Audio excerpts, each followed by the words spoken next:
حضرت جن کی یاد کے لیے آج ہم بیٹھے ہیں، ایسے ہی ایک زمانے میں تاجدار خطابت سرکار حضور محدث اعظمین بلند آواز سے اعلیٰ حضرت کی پیدائش کے دن منانے کے اس میں بیٹھے تھے، تو آپ نے جو فرمایا کون اعلیٰ حضرت، کس کی یاد میں ہم بیٹھے ہیں حضرت، تو وہ حضور محدث اعظمین کے الفاظ پہنچاؤں اگر آپ کی اجازت ہے؟ زور سے بولو۔ فرمایا اللہ کا ایک محبوب بندہ، رسول پاک کا سچا نائب، علم کا جبل شامخ، عمل صالح کا اسوہ حسنہ، معقولات کا بحر سخاب، منقولات میں دریائے ناپیدا کنار، اہل سنت کا امام، واجب الاحترام، اس صدی کا باجماع عرب و عجم مجدد، تصدیق میں صدیق اکبر کا پرتو، باطل چھانٹنے میں فاروق اعظم کا مظہر،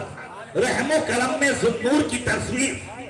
باطل شکنی میں حیدری شمشیر، روایت فقہ و درایت میں امیر المؤمنین، سلطنت قرآن و حدیث کا مسلمت الثبوت وزیر المجتہدین، اعلیٰ حضرت علی الاطلاق، امام اہل سنت فی الآفاق، عالم العلماء عند العلماء، قطب الاشراق فی لسان الاولیاء، مولانا وفی جمیع الکمالات اولانا، مجدد مئت حاضرہ، مؤید ملت طاہرہ، فانی فی اللہ، باقی باللہ، عاشق صادق رسول اللہ امام احمد رضا محدث ہے۔ وہ اعلیٰ حضرت ذرا زور سے کہہ دو۔ محدث اعظمین رحمت اللہ تعالی علیہ فرماتے ہیں میرے بزرگوں نے حدیث کی پوری تکمیل کے بعد، محدث اعظم بن جانے کے بعد، افتاء کے لیے اعلیٰ حضرت کے پاس جب بٹھایا، اور اعلیٰ حضرت سے میں ایک بات بار بار کہتا تھا کہ حضور مجھے وہ علم عطا فرمائیں جس تک بہت سارے مولانا اور علماء کو ہوا تک نہیں لگی ہے، ان کی سوچ تک نہیں گئی ہے، وہ علم عطا فرمائیں۔ تو اعلیٰ حضرت ہر مرتبہ کہتے تھے صاحبزادے میرے پاس کہاں کوئی علم ہے، جو کچھ ہے وہ سب آپ کے نانا کا ہے، بلند آواز سے کہہ دو، سب آپ کے جد کریم کا ہے۔ یاد رکھیے علم الگ ہے، ادب الگ ہے۔ یہ تھانوی، یہ گنگوہی، یہ امبیڈکری، یہ ان سب کے پاس علم تھا، ادب نہیں تھا۔ اعلیٰ حضرت کے پاس علم بھی تھا، ادب بھی تھا۔ جب وہ بارگاہ رسالت میں گئے تو یہ نہیں کہا کہ یا رسول اللہ فتویٰ رضویہ کی اتنی جلدیں لایا ہو، میں علم منطق لایا ہوں، میں یہ علم لایا ہوں، میں وہ علم لایا ہوں۔ جب بارگاہ رسالت میں جاتے ہیں تو کہتے ہیں یا رسول اللہ تیری سرکار میں لاتا ہے رضا اس کو شفیع، جو میرا غوث ہے اولاد اللہ بیٹا تیرا۔ نعرہ تکبیر، نعرہ رسالت، اس کو محبت، اس کو محبت، کیسے آقاؤں کا بندہ ہو رضا، بول بانے میری سرکاروں کے۔ اور علم کا عالم یہ ہے کہ جب اعلیٰ حضرت کا وصال ہوا تو سید مدنی میاں مرحوم جو مراد آباد کے رہنے والے تھے، جامع مسجد مراد آباد، مغرب کی نماز ان کی چھوٹ گئی تھی، حالانکہ وہ دیوبندیوں کی مسجد تھی، وہاں ان کا بڑا مدرسہ چلتا تھا، وہ سائیڈ میں نماز پڑھ رہے تھے، اور خلیفہ اعلیٰ حضرت سیدنا صدر الافاضل مولانا نعیم الدین مراد آبادی رحمت اللہ تعالی علیہ نے بچوں کو مراد آباد کی گلیوں میں بھیجا تھا مغرب کے بعد کہ اعلان کرو کہ اعلیٰ حضرت کا وصال ہوا ہے، کل سنیچر کو نماز جنازہ ہے، جن کو پہنچنا ہو پہنچ جائے، یہ اعلان ہو رہا تھا۔ سید مدنی میاں مرحوم کہتے ہیں کہ میں نے دیکھا کہ وہ جو دیوبندی مدرسے کا صدر مدرس تھا، اس نے ایک لڑکے سے کہا دیکھو کون سا اعلان ہوتا ہے۔ جب وہ آیا تو لڑکا خوش ہوتے ہوئے ہنستے ہوئے کہتا ہے خاصا بریلوی پت گئے، مولانا بریلوی جو ہے ختم ہو گئے۔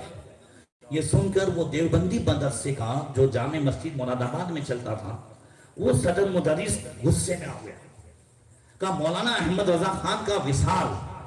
مسلمانوں کے لیے خوش ہونے کا مقام ہے یا خون کے آنسو رونے کا مقام ہے؟ الفضل ما شہیدت به الاعداء، سچی فضیلت وہ ہے دشمن کی زبان پہ بھی آ جائے۔ کہیے تم لوگ جو ہے خوش منا رہے ہو؟ تو اس لڑکے نے کہا حضرت وہ تو ہمارے اکابروں کو، ہمارے مولانا لوگوں کو سب کو کافر کہتے تھے۔ وہ کہتے تھے عشق رسول کی بنیاد پہ کہتے تھے۔ کہا آپ مولانا بریلوی کی حمایت کر رہے ہیں، آپ اتنا کہہ رہے ہیں کس بنا پر؟ تو اس جو ہے صدر مدرس دیوبندی مدرسے کا اس نے کہا کہ مولانا بریلوی اپنی جگہ جو بھی تھے، مگر ہم مسلمانوں کے لیے ایک فخر تھا، ہمارا دعویٰ تھا کہ اگر کوئی ایک ویکتی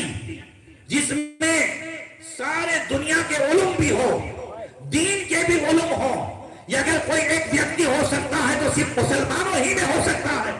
یہ چیلنج یہودیوں کے سامنے بھی، عیسائیوں کے سامنے بھی، غیروں کے سامنے بھی ہمارا چیلنج تھا۔ اب کوئی یہودی، کوئی عیسائی، کوئی مشرک اگر ہم سے کوئی دلیل مانگے، ایک ویکتی لاؤ مسلمانوں میں جن کے اندر سارے دین کے بھی علوم ہو، دنیا کے بھی علوم ہو، تو وہ صدر مدرس دیوبندی مدرسے کا کہتا ہے میں سہارنپور سے نہ لاتا، دیوبند سے نہ لاتا، اگر چیلنج کرے کوئی تو ہم لاتے تو بریلی کے مولانا احمد رضا کو پیش کرتے۔ یہ ایسا آدمی ہے جس میں اللہ تعالیٰ نے دین کے بھی سارے علوم عطا فرمائے ہیں اور دنیا کے بھی سارے علوم عطا فرمائے ہیں۔ وادی رضا کی کوئی ہمالا رضا کا ہے، جس سب دیکھیے وہ علاقہ رضا کا ہے۔ پچھلوں نے تو لکھا ہے بہت کچھ علم دین پر، جو کچھ ہے اس صدی میں وہ تنہا رضا کا ہے۔ ملک سخن کی شاہی تم کو رضا مسلم، جس سمت آ گئے ہو سکے بٹھا دیے۔